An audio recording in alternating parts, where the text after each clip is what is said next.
पृथ्वी 5 अर्ब वर्ष पुरानो। मानिसको यात्रा 5-6 मिलियन वर्ष पुरानो। विकास, संघर्ष र प्राकृतिक छनौटले हामीलाई आजको आधुनिक मानव बनायो। रात पर्दा हाम्रा पुर्खाहरूले अनन्त आकाश हेरे। डर, आश्चर्य र जिज्ञासाले भरिएको क्षण। त्यहीबाट जन्मियो भगवानको धारणा।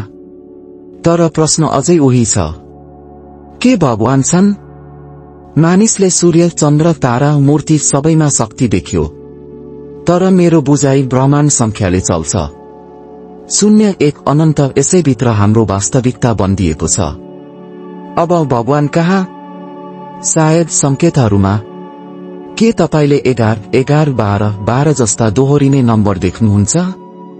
अचानक गुल्सबम्प्स, अचानक उज्यालो, जीवन बदलिँदै गर्दा एकै नम्बर बारम्बार देखिनु। यी संयोग मात्र होइन, यो ब्रह्माण्डले पठाएको सन्देश हुन सक्छ। तपाईसँग मिल्ने ऊर्जा, मिल्ने फ्रिक्वेन्सी र अब अर्थ बुझ्ने जिम्मा तपाईकै आत्माको। ध्यान दिनुस्, ब्रह्माण्ड सायद आजै तपाईसँग बोलिरहेको छ।